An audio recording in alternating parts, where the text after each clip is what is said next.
It's just been nonstop. It's madness. A wildfire emergency. Tonight, Los Angeles is burning. The sheriff's station burned, the fire station burned. Tonight, what we know about the widespread destruction as 4 massive wildfires continue to rage. Here locally, it looks like we get a brief taste of winter weather. After a round of snow this morning, we're tracking our next wave coming in on Friday.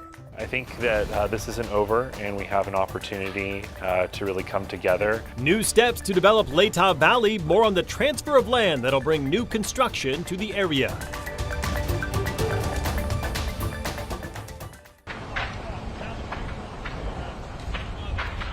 Today, the Palisades fire in Los Angeles County continues to grow. It's already destroyed more than 1,000 structures, torched thousands of acres, and claimed several lives. Good evening and thank you for joining us for KREM 2 News at 5 tonight. I'm Mark Hanrahan. It's good to have you here. I'm Whitney Ward. Dense smoke and flames are lining the streets in LA County, and in some areas where the fire has already moved out, nothing remains but rubble from homes and businesses burned to the ground. Obviously, this one here is a total loss, so they're trying to move ahead and skip ahead, get in front of the fire, and keep it from going from one building onto the next. Firefighters aren't just battling the flames, though. They're fighting fatigue as well, hoping for any sort of reprieve after other fires were reported in the area. Tens of thousands of people have fled, some even abandoning their vehicles while trying to escape the fire. Many in the area say it's just hard to see and breathe, especially since the fire is being fueled by the wind. And air quality trackers are reporting remarkably high numbers, showing the air is just not safe right now.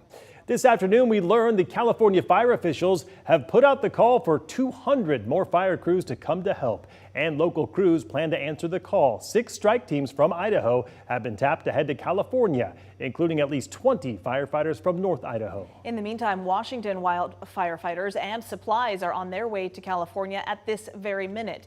The Department of Natural Resources has deployed 10 engines and 35 firefighters to the area from Washington state. They are rolling south right now to help protect people and property from the flames. And late this morning, crews inside the nonprofit World Vision loaded up a semi-truck with supplies. Fresh water, diapers, and N95 masks are in high demand and were specifically requested by people on the ground impacted by the fires. Once loaded up, the truck will then head south with its team of drivers, and they'll roll nonstop. It is expected to arrive in LA by the end of the week. Oh no, it's amazing. We love to see people activate in instances where there's a disaster and people need help. Just knowing that the compassionate hearts are out there and that they're willing. The Red Cross's Northwest region is making preparations to send personnel to California if needed. Meantime, here in Spokane, many people woke up to snow on the ground this morning. Others, just some wet neighborhood streets. Yes, so the question is, when is more snow on the way? We are turning now to our chief meteorologist, Jeremy Legoo. How did it get so dark? It was just light out not that long ago.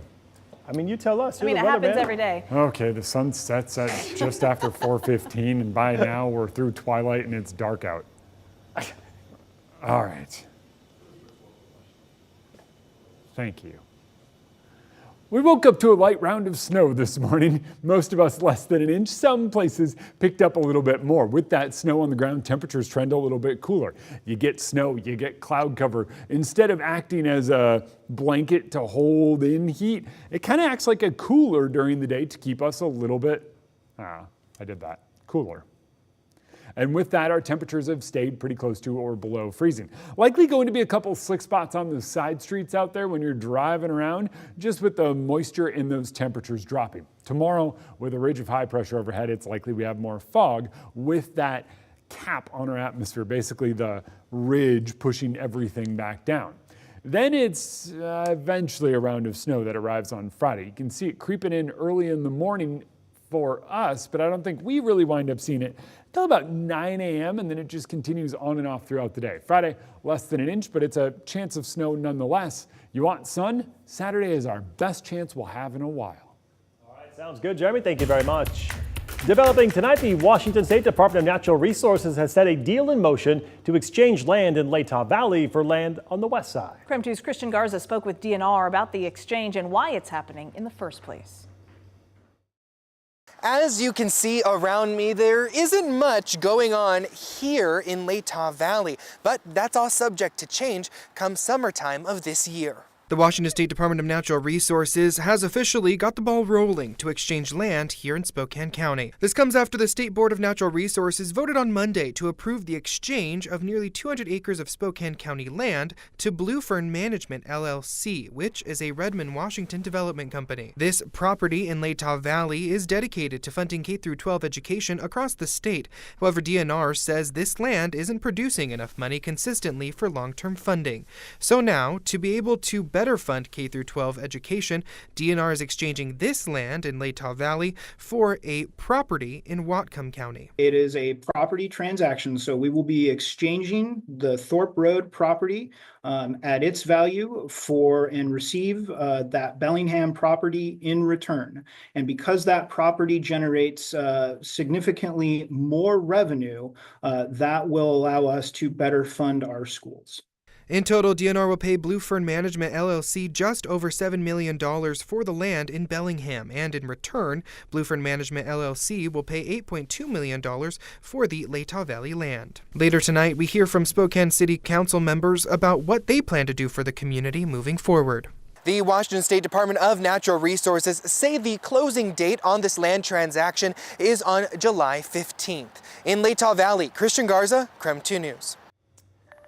Still ahead tonight, we are digging into the numbers surrounding Spokane's police-involved shootings. How much has the city spent in recent cases, and how expensive was the largest settlement ever reached? What we found next. We did just a quick little sample of how much we lost, and it was $1,200. Middlemen taking from Idaho pharmacies. We are tracking the impact of a new Idaho law aimed at stopping them, coming up in 10 minutes. Remember, KREM 2 is your home for NFL Wildcard Weekend. Tune in Saturday to watch the Chargers face the Texans. Kickoff set for 1:30 in the afternoon. Then on Sunday, the Broncos face the Bills at 10 a.m. You can watch both games right here on KREM 2.